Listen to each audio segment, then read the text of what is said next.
Olá pessoal, tudo beleza?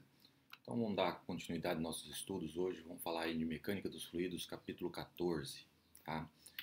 Então a mecânica, né, é a ciência que estuda o equilíbrio e o movimento dos corpos sólidos, líquidos e gasosos, bem como as causas que provocam esse tipo de movimento. No caso de se tratando aí de líquidos e gases, a gente recai na mecânica dos fluidos, né? Então, a mecânica dos fluidos é uma ciência que trata do comportamento dos fluidos em repouso e em movimento, e estuda o transporte de quantidade de movimento nos fluidos. Tá? Exemplos de aplicações são inúmeros, né, como o estudo do comportamento de um furacão, o fluxo de água através de um canal, as ondas de pressão produzidas na explosão de uma bomba, as características aerodinâmicas de um avião supersônico.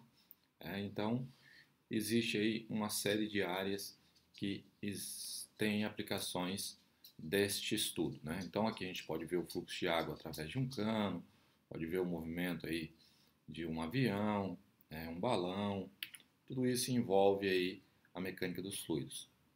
Aqui há algumas imagens da famosa Tacoma Bridge, né, que é uma ponte americana que entrou em colapso, ela se rompeu devido ao movimento aqui de torção provocada pelo vento, tá?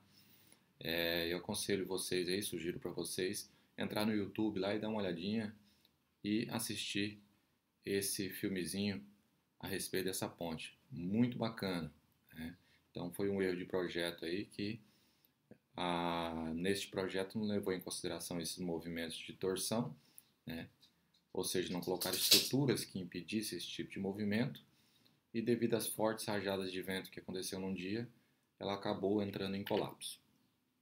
Então, por que estudar a mecânica dos fluidos? Já vimos alguns exemplos, mas exemplo importante é no sistema de circulação do sangue no corpo humano, que é essencialmente um sistema de transporte de fluido. E como consequência, o projeto de corações e pulmões artificiais são baseados nos princípios na mecânica dos fluidos, né? Nesse momento de pandemia, vocês imaginam aí quantos pulmões desses mecânicos são utilizados aí nos nossos hospitais, né? Tudo isso baseado na mecânica dos fluidos, né? O posicionamento de uma vela de um barco para obter um maior rendimento com o vento, a forma da superfície de uma bola de golfe, né? A estrutura de um veículo, tudo leva em consideração a mecânica dos fluidos, tá? Então, para iniciar o estudo da mecânica dos fluidos, a gente vai discutir algumas grandezas básicas que vocês já viram lá no ensino médio, né, que é massa específica e pressão, né? Massa específica é a propriedade da substância representada pela razão entre massa e volume, como vocês podem ver aqui, tá? E a gente pode escrever isso em símbolo como sendo ρ igual a massa sobre volume, tá? Então perceba que essa razão aqui representa a massa específica. Essa grandeza, ela diferencia objetos que têm a mesma massa, mas ocupam volumes muito menores ou muito maiores, né? No Sistema Internacional de Medidas, né, a unidade do ρ é quilograma por metro cúbico, enquanto que no CGS é grama por centímetro cúbico. Existem aí inúmeras outras unidades que a gente vai ver no decorrer desse capítulo, tá? Aqui uma tabela com diversos valores para arroz para a gente poder comparar, ó. Se a gente pega um metal como o ósmio, ó, ele tem uma massa específica de 22,5 vezes 10 a terceira, tá? Então 22,5 compara com a água sempre é um valor de referência. A água tem 1 vezes 10 a terceira, 1000 kg por metro cúbico. Então o ósmio é 22,5 vezes maior a massa específica do que a massa específica da água. Agora, uma comparação que eu acho interessante é com a do mercúrio, porque o mercúrio é líquido também. Ó, é 13,6 vezes 10 a terceira.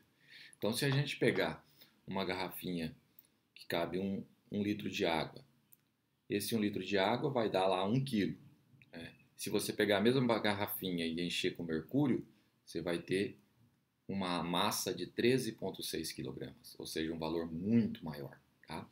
E se vocês observarem aqui embaixo, a gente tem aqui massas específicas menores, como a do álcool, da gasolina, né, do etanol aqui, ó, da gasolina, do ar, né, devido a esses valores aqui de massa específica, que nos postos de combustíveis tem aquelas bolhas assim para controlar a qualidade do combustível, porque ele tem que ter uma determinada massa específica se ele tiver puro, não tiver muita mistura. Nem sempre funciona, né?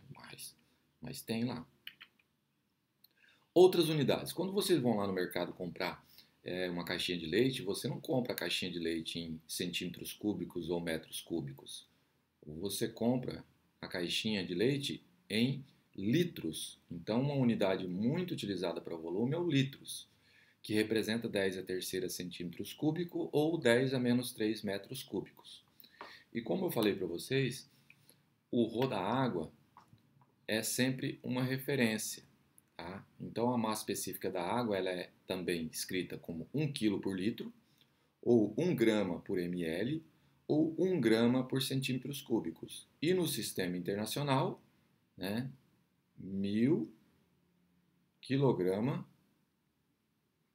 por metro cúbico, que é o 1 vezes 10 a terceira quilograma por metro cúbico. Tá? Outras características importantes é que se um corpo maciço aí, ele tem uma massa específica maior do que a da água, ele vai afundar. E se ele tiver uma massa específica menor do que a da água, ele vai flutuar. Tá? E a razão entre a massa específica de uma substância e a massa específica da água é chamada de densidade relativa ou simplesmente densidade. Mas vamos usar sempre o termo densidade relativa, porque alguns livros não usam o termo massa específica como a gente está utilizando aqui, como Halliday usa. Ele usa simplesmente densidade. Tá? Às vezes vocês vão me pegar até falando densidade, mas o termo correto seria massa específica. E densidade relativa é a razão entre a densidade, né, entre a massa específica de um determinado corpo e a massa específica da água. O que significa? Por exemplo, a densidade do alumínio é 2,7. Isso quer dizer que a massa do alumínio é 2,7 vezes a massa de água para o mesmo volume. Lá do mercúrio, mercúrio é 13,6 vezes a massa de água para o mesmo volume, e assim por diante. Né?